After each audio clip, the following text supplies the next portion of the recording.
Hello and happy Monday, everybody. Here's what's coming up tonight on Now. We carry tens of thousands of people every week, and none of them have ever been asked what their nationality is. A citizenship check at a Maine bus station. What are your rights when approached by law enforcement? Pulling the kids away from their video games can seem impossible, but is it a sign of a disorder?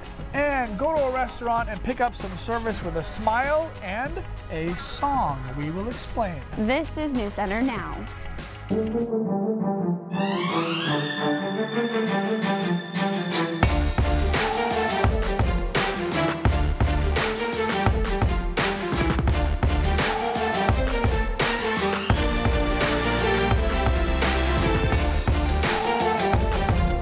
If you played hooky from work to go to the beach today, you picked a pretty good day to do it. But now some storms are brewing across our state. Good evening, everybody. I'm Lee Goldberg. And I'm Lindsay Mills. We currently have a severe weather watch warning, and Keith Carson's off, so the lovely Jessica Conley joins us with a first look at the forecast. Hey, Jess. Hey, guys. Yeah, it's been a busy afternoon here. We were tracking a few possible tornadoes earlier. Now we have a severe thunderstorm warning right here that affects parts of southern Oxford County, parts of western Cumberland County, and northern York County. We'll zoom in a little bit so you can see what's happening with this one. Wind gusts up to 70 miles an hour are possible within this storm. That includes the Sebago area over to about Raymond, down to Leamington. That includes Parsonfield.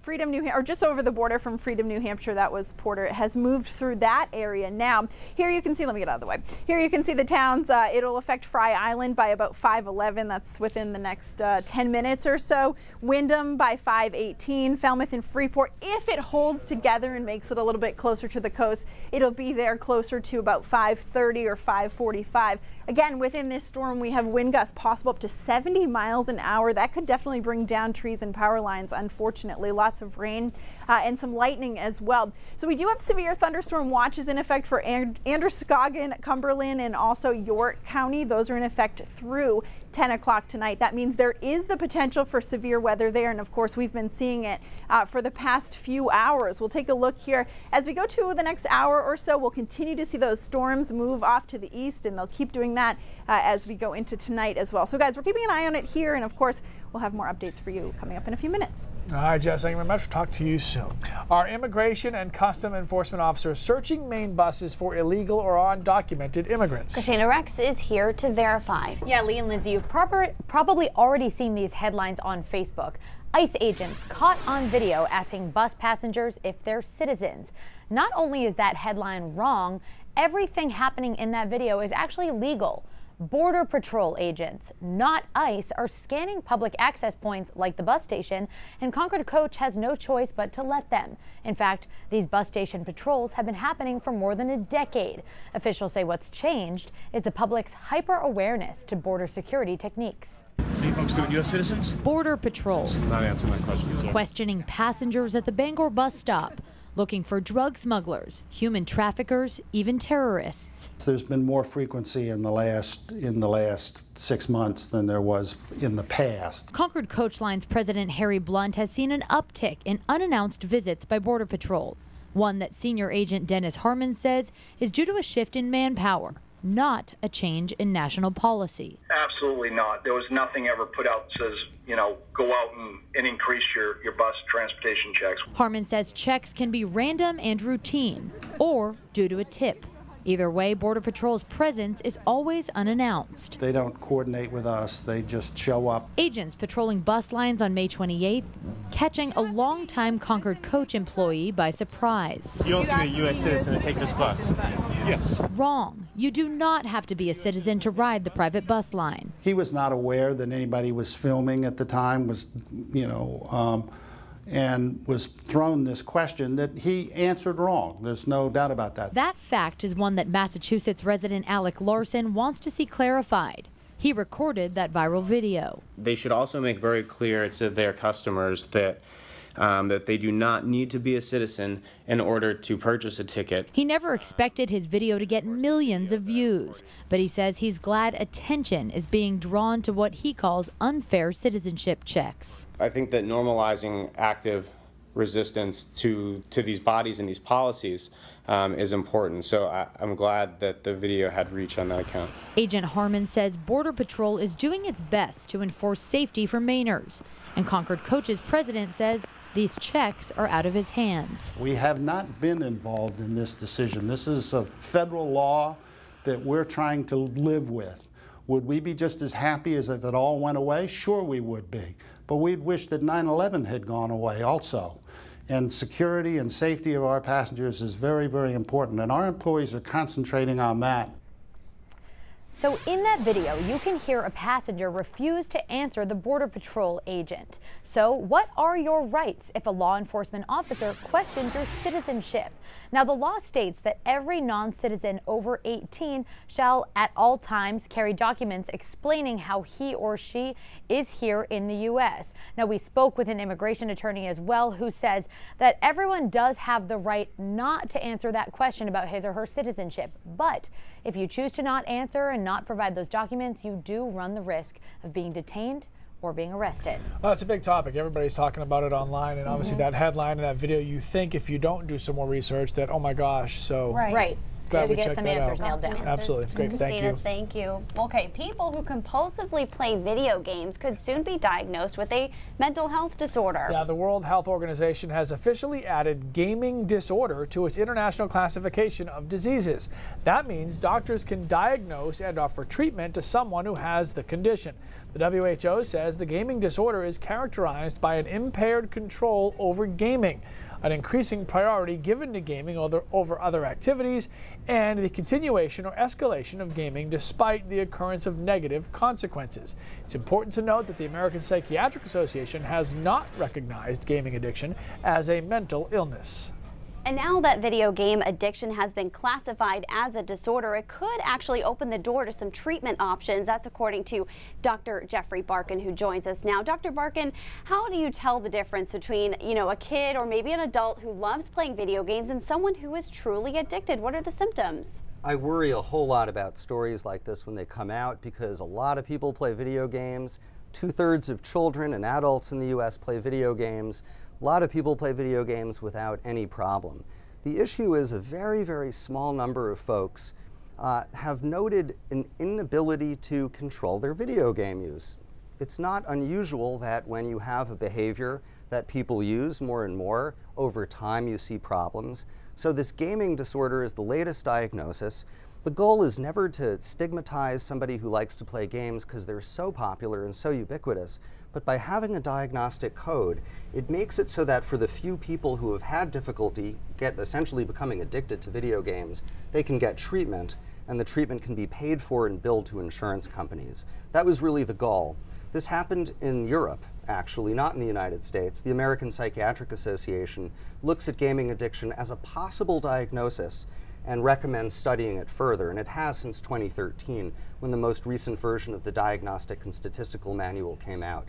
That said, kids who can't control, really anybody, adults too, who can't control or inhibit their use of video, can't control the amount of time, intensity, and frequency, and who continue to use despite negative consequences, particularly associated with impaired function, can't do school, can't work, can't maintain relationships, those are the folks to worry about, not people who are enjoying playing video games on a 95-degree day. Now, how do you go about treating it? I mean, if you can determine that they are, running into these issues in their life due to the video game use, how do you treat it? Where do you go from there? The most important thing to know from reviewing all of the literature, and there isn't a whole lot of literature because gaming disorder isn't technically a disorder in the United States, but from looking at the literature, a lot of the folks that develop problems have comorbid or co-occurring mental health disorders, difficulty with attention, concentration, or depression or anxiety. As one gamer said to me, playing a video game offers an opportunity to be somebody else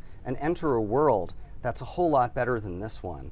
So you have to understand that there is a psychiatric diagnosis operative, carefully diagnose it and carefully treat it. And that's the thing to really be aware of. It's not that somebody or your children or your friends are playing a lot of video games. That's normal in contemporary standards. It's that it impairs their function. Those are the ones to worry about. The ideal treatment removes other mental health disorders, identifies them and treats them. More aggressive treatment for gaming disorder has included sort of conventional addiction treatment, being away from the stimulus and into a more social environment. Very good. We'll have to continue to watch and see the developments in the research as it evolves. Dr. Barkan, thank you so much for joining us. Stick around because he's going to be answering your questions during the next commercial break, so join the conversation on YouTube and Facebook. So kids and many adults, they enjoy video games, but for one gamer, it was about so much more than taking a break from the daily grind. It was about raising awareness for an important issue. Maybe 6 or 7 years old, we got a Nintendo Entertainment System, an NES. We gotta come back from this. Got it for Christmas, you know, it came with Duck Hunt, came with Super Mario. 2 again. Zeke Pendexter remembers getting started playing video games with his dad and sisters. It was family time, you know. There we go, shut him down. NBA Jam for N64, oh man. It's something he still enjoys. When we get home, we wanna relax. I go upstairs, I start playing video games, you know, just wind down from the day. I've seen that, and I thought that was particularly interesting. Pendexter and many others use the streaming site, Twitch. It's like YouTube for gamers, or streamers as they're called. It's always been a dream of mine to play video games and entertain people. Every now and then a big streamer would do a charity stream. He never thought using the platform to raise money for a good cause, There's the National Alliance on Mental Illness, would be personal. One of my really good friends growing up committed suicide not too long ago. Pendexter says he's seen streamers raise tens of thousands of dollars for charitable organizations, and NAMI is just one example. There are a lot of streamers out there raising money and doing very good things by, you know, just playing video games. Getting stomped. And for someone who grew up playing video games like Pendexter, while the technology has evolved to become a more powerful platform, sometimes it's also good for going down memory lane. Clutch! Nice. Now, gaming aside, are you one of those people who just can't seem to put down your phone? Guilty. I wasn't saying anything, I was just looking at you. Apple is rolling out some new features that are aimed at helping you out. That's right. Digital Health will let you check and keep tabs on how much time you use your phone throughout the day and how often you use those apps. It's expected to launch as part of Apple's new iOS 12 operating system software update. Google will also show soon consumers how much time they spend in an app on an Android phone. So we want to know, are you addicted to your smartphone, do you think? Well, go to your smartphone and log on to pulse.newscentermaine.com and vote. Join the conversation now on YouTube and on our Facebook live stream as well. Touche. Okay, well, when News Center Now continues, we hear from Meghan Markle's dad for the first time about missing his daughter's royal wedding. And a little bit later, a Buffalo Wild Wings in Topsom is attracting a lot of customers, but it's not just about the food. You're going to want to see this. If you're a royal family fan like me, you know about this interview. Everyone's talking about it today. And for the first time since that royal wedding of Prince Harry and American actress Meghan Markle, Markle's dad is speaking publicly. Thomas Markle did not attend his daughter's wedding at Windsor Castle in May due to a recent heart surgery. However, this morning he did speak with Good Morning Britain about the controversy that surrounded the tabloid photos where he was shown in and the speech that he had written for the big day if he had been able to attend. This was a presentation to me to change my image, because for the last year, photographs of me were always like derogatory. They would take pictures of my hand grabbing a beer. They'd take pictures of me getting in my car, taking the garbage out.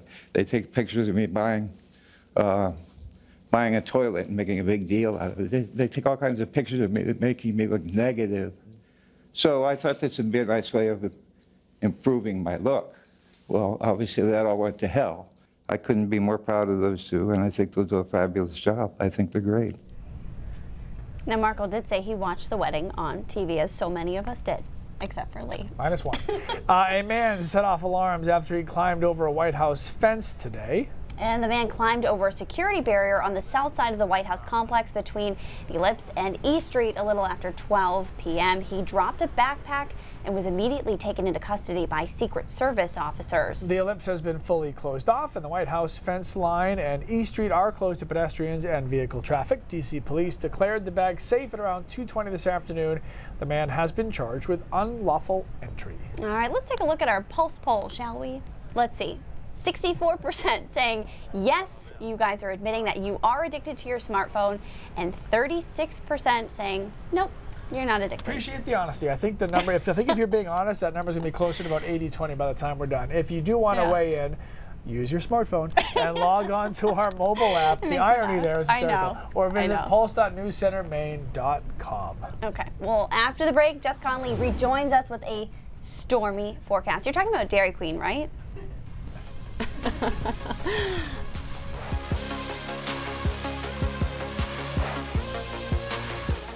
All right, I have mixed emotions about today. It wasn't like sunny where you could go to the beach and just sit there and go like this, but it was just hot. And if if the heat's coming, give me the sun too. Look, and I can't, we can't please you every day. I'm just saying, but shouldn't that's you? That's what your job is. But shouldn't you? Look, just trying to keep people safe tonight. Yeah, I know. It was gross though today. It was hot and humid, and now we have the showers and thunderstorms to deal with. Look at the high temperatures from today. Portland broke a record today. We made it up to 91 degrees. Wow. Yeah, clap for the record. It's pretty good. 86 was the high today in Lewiston, 80 in Augusta. But look at Bangor, 71. That's because the warm front just really took its time today. So people in northern and parts of eastern Maine are like, what are you talking about? It wasn't hot and humid, but in southern Maine and even in parts of central Maine, it definitely was. Clicker problems. All right, current temperatures. They've cooled off some. 82 right now in Portland, 73 in Augusta, 69 currently in Bangor, 68 right now in Holton. So it's cooled off a few degrees, but let's talk about the storms that we're dealing with. The dew points are still high too, so it is humid. I mean, dew points in the upper 60s and lower 70s. That is definitely where you felt that humidity today. Line of showers and storms moving through. We had a severe thunderstorm warning earlier in parts of Oxford, Cumberland, in northern parts of York County. That has been dropped, which is good news because we were talking about the potential for wind gusts of 70 miles an hour.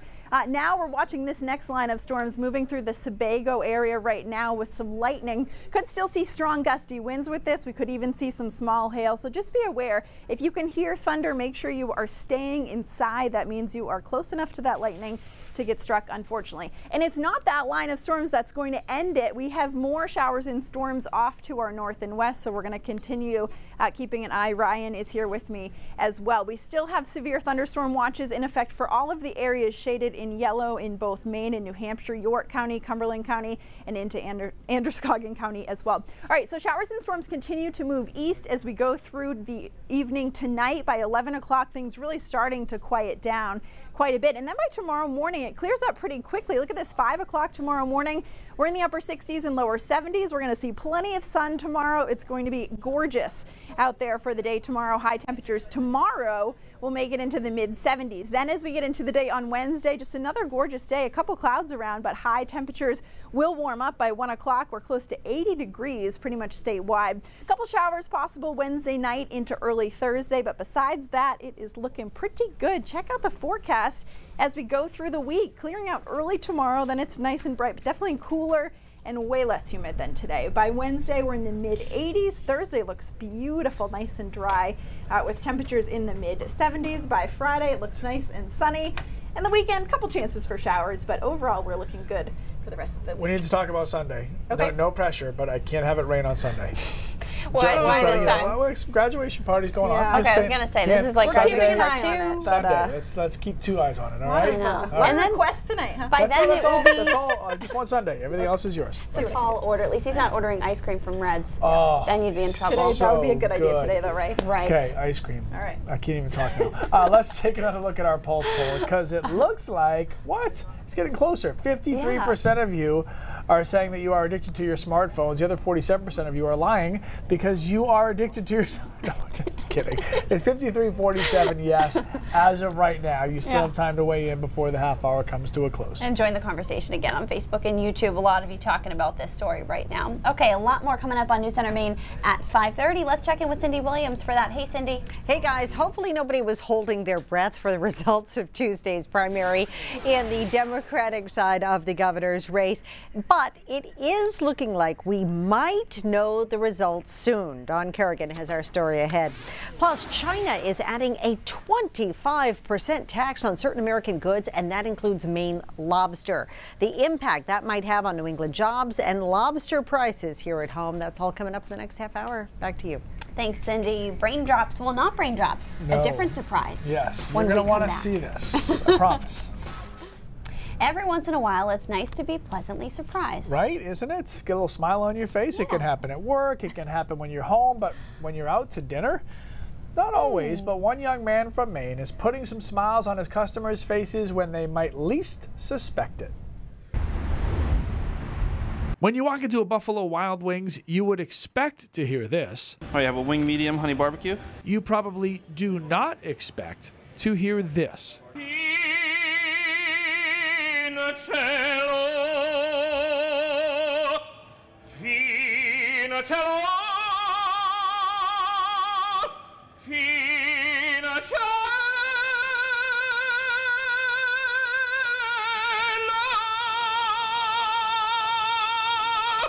Meet Marcus Larrabee. The 20-year-old from Topsom has been serving up food since the restaurant opened a little more than a year ago.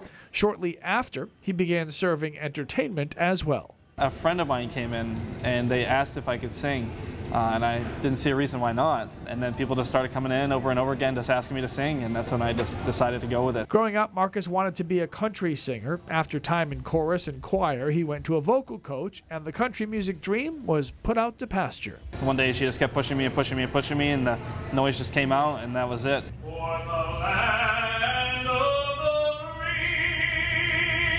Marcus, who now goes by the Singer Guy, has turned into a bit of a local celebrity, as some of his singing videos have racked up thousands of views. I did sing at Target a couple weeks ago. I went in and they're like, "Hey, you're the singer guy, right?" And I was like, "Yeah." And so I just sang for him, and I guess people were hearing me across the whole entire store. We could not let Marcus go without making a personal song request. Thank you for telling my story, New Center. Now I thank you. Is that good? Wasn't that so good, right? So and we have our good. own personal Marcus jingle now in opera. That's a wonderful We can play that over thing. and over again. I'm going to play So that how do when you I not need to pick smile me if up. that guy's your waiter, I right? know. It's amazing. Well, we're What a gonna great way to end the show. smile our way out of here because News Center 530 is coming up right now.